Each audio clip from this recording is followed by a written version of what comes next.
Kay naglukob ang problema, kinabuhi na nga sayang, way gipili bisag kinsa.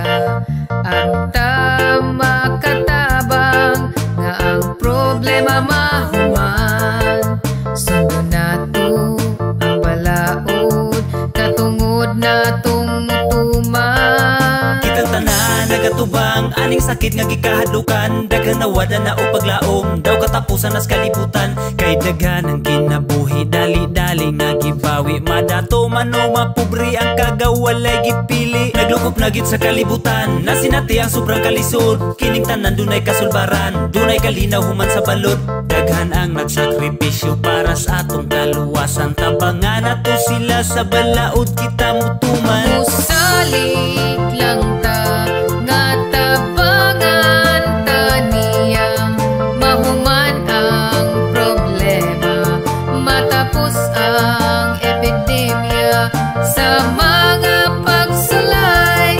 Makasuga kunta salig lang sa kahitasan, dilita niya pasagdan. Pilipino daghang reklamo tungod sa kagahigulo, imbis mo tabang nga masulbad supako ng gobyerno. Di kasabot sa sitwasyon, nagpalabi sa kabugo, baliwala ang sakripisyo sa uban nga masugpo.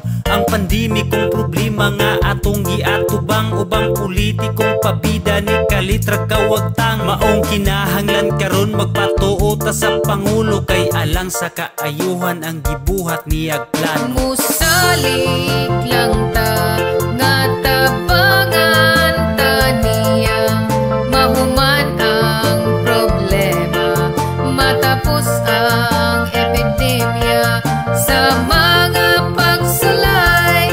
Makasuga kunta salig lang sa kahitasan, dilita niya pasagdan. Musalig lang ta nga tabangan ta niyang mahuman ang problema, matapos ang epidemya sa mga pagsulay.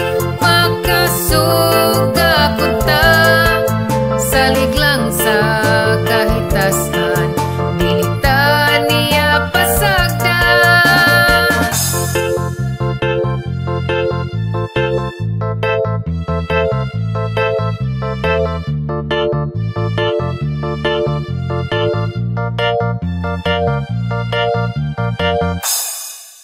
Musalig lang ta nga tabangan ta niyang mahuman ang problema, matapos ang epidemya sa mga pagsulay.